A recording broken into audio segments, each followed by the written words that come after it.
दोस्तों, आज की सबसे पहली और बड़ी खबर, सिविल जज एग्जाम को लेकर झारखंड उच्च न्यायालय ने दी बड़ी राहत। झारखंड उच्च न्यायालय ने सिविल जज जूनियर डिवीजन एग्जाम के कैंडिडेट्स को बड़ी राहत दी है।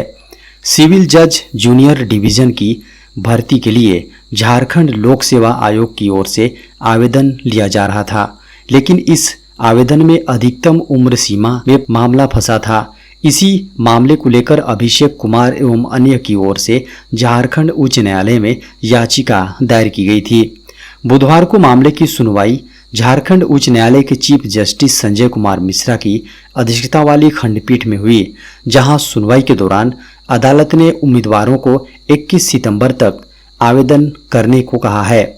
अदालत ने कहा कि ये उम्मीदवार ऑफलाइन आवेदन जमा कर सकेंगे, ये एग्जाम में शामिल भी होंगे और इनका परिणाम भी जारी होगा, लेकिन इनका रिजल्ट इस याचिका के अंतिम निर्णय से प्रभावित भी होगा।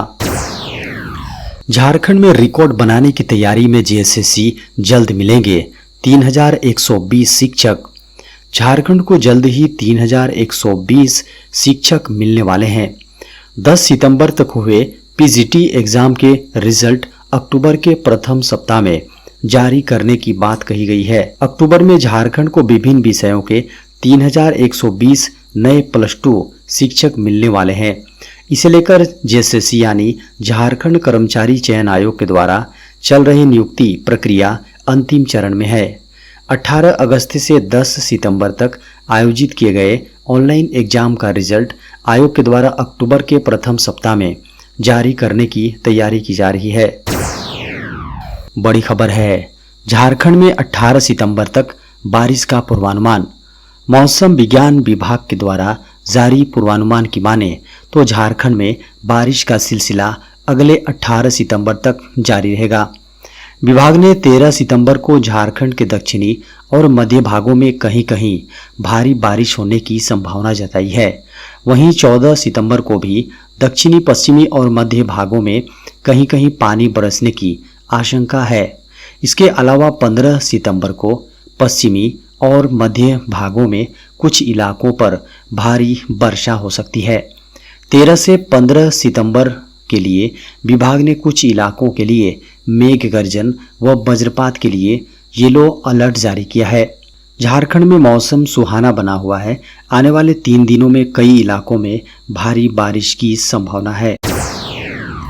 गैस सिलेंडर और चूल्हा मिलेगा मुफ्त, सरकार ने किया ऐलान। सरकार ने प्रधानमंत्री उज्ज्वला योजना के तहत महिलाओं को एलपीजी कनेक्शन देने के लिए अनुदान जारी करने की मंजूरी प्रदान कर दी है। कैबिनेट मीटिंग में उज्ज्वला योजना में नए एलपीजी कनेक्शन को मंजूरी मिल गई है। योजना के तहत 1650 करोड़ रुपए की सब्सिडी मंजूरी की गई है। बता दें कि सरकार ने इससे पहले कैबिनेट बैठक में 33 करोड़ ग्राहकों के रसोई गैस सिलेंडर के दाम 200 रुपये तक घटा दिए थे। वहीं उज्ज्वला योजना के तहत ग्राहकों को 400 रुपये प्रति सिलेंडर सस्ता मिल रहा है। अब 75 लाख नए एलपीजी कनेक्शन देने को मंजूरी दे दी गई है। इस योजना की शुरुआत साल 2016 में हुई थी और देश की गरीब महिलाओं को धुएं से निजात दिलाने के लिए इसकी शुरुआत की गई थी। वर्तमान में योजना के साथ लगभग 10 करोड़ परिवारों को जोड़ा जा चुका है। बता दें कि वर्तमान में उज्ज्वला के लाभार्थियों को 200 रुपये की सब्सिडी दी जा रही है।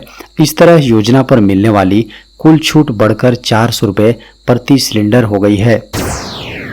G20 में ड्यूटी करने वाले पुलिस कर्मियों को पीएम मोदी दे सकते हैं तोहफा।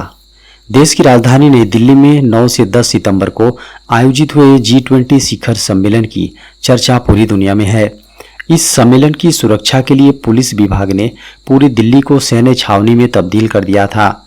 ऐसे में बड़ी संख्या में पुलिस कर्मियों ने बिना थके दिन रात कई दिनों तक सम्मेलन में ड्यूटी की थी। अब इन पुलिस कर्मियों के लिए प्रधानमंत्री नरेंद्र मोदी एक खास तोहफे का इंतजाम किया है। G20 सम्मेलन की सफलता के बाद पीएम मोदी सम्मेलन की ड्यूटी में लगे पुलिस कर्मियों के साथ डिनर कर सकते हैं। खबरों की माने तो पीएम मोदी G20 सम्मेलन बेहतरीन ड्यूटी देने वाले जवानों को मिलकर और उनके साथ डिनर करके बधाई देने की तैयारी कर रहे हैं। जी हां, इस बात की घोषणा जल्द ही की जा सकती है। केंद्रीय विद्यालय प्राइमरी टीचर भर्ती से बीएड वाले बाहर। विद्यालयों में शिक्षक बनने के लिए बीएड या डीएलएड सर्टिफिकेट को लेकर मामला फिर गर्माता नजर आ रहा है। मंगलवार देर शाम केंद्रीय विद्यालय संगठन की ओर से एक नोटिफिकेशन जारी किया गया है। जारी नोटिफिकेशन के अनुसार बीएड डिग्री रखने वालों को प्राइमरी टीचर यानी KVSPET टीचर रिक्रूटमेंट से बाहर कर दिया गया है। इस लेवल के लिए डीएलएड धारकों को ही पात्र घोषित किया गया है। केंद्रीय विद्यालय संगठन की ओर से जारी नोटिफिकेशन के अनुसार प्राइमरी शिक्षक भर्ती के लिए आवेदन करने वाले उम्मीदवारों को डीएलएड सर्टिफिकेट देना होगा। सर्टिफिकेट अपलोड करने के लिए उम्मीदवारों को 17 सितंबर 2023 तक का समय दिया गया है। केंद्रीय विद्यालय ने इसके लिए सुप्रीम कोर्ट के फैसले का हवाला दिया है।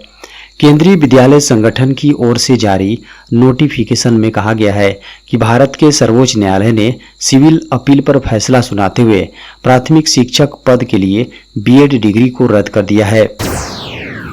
अकाउंट में पैसे नहीं होने पर भी अब यूपीआई से कर सकेंगे पेमेंट। भारतीय रिजर्व बैंक यानी आरबीआई ने सभी बैंकों को निर्देश दिया है कि वह अपने ग्राहकों को यूपीआई पर जीरो बैलेंस होने पर भी पेमेंट पूरा होने की सर्विस दें, ताकि पेमेंट करते वक्त ग्राहक हीरो बने रहें। दरअसल आरबीआई ने बैंकों को यूपीआई के साथ बाय नाउ पे लेटर जैसी सर्विस जोड़ने के लिए कह दिया है। इसे यूपीआई नाउ पे लेटर सर्विस की तरह जाना जाएगा। ये बैंक ग्राहकों को बैंक अकाउंट खाली होने पर भी यूपीआई से पेमेंट करने की सुविधा देगी। यूपीआई की लोगों के बीच पॉपुलैरिटी और प्रयोग में सहूलियत को देखते हुए सरकार और आरबीआई की कोशिश इसे एक सुपर ऐप या सुपर प्रोडक्ट बनाने की है। अभी लोगों को अपनी यूपीआई आईडी से saving account, overdraft account, prepaid wallets और क्रेडिट कार्ड को ही जोड़ने की अनुमति थी। अब भारतीय रिजर्व बैंक ने बैंकों को प्री अप्रूव्ड क्रेडिट लाइन से भी यूपीआई पेमेंट करने की छूट दे दी है। यानी बैंक अकाउंट भले हो सफाचट, यूपीआई से पेमेंट होगा फटाफट। हालांकि ये पैसा आपको बाद में बैंक को लौटाना होगा। बड़ी खबर है, सभी गाड़ियों में 6 एयरबैग्स अनिवार्य नहीं करेगी सरकार। केंद्रीय सड़क परिवहन एवं राजमार्ग मंत्री नितिन गडकरी ने बुधवार को कहा कि सरकार यात्री कारों में 6 एयरबैग अनिवार्य नहीं करेगी। सरकार ने पिछले साल यात्री वाहनों में 6 एयरबैग अक्टूबर 2023 से अनिवार्य करने का प्रस्ताव रखा था। यह सुरक्षात्मक कदम सड़क दुर्घटनाओं में होने वाली मौतों का आंकड़ा कम करने के लिए उठाया गया था। हालांकि वाहन कंपनियां इसके अनुपालन को अनिवार्य किए जाने के पक्ष में नहीं थी।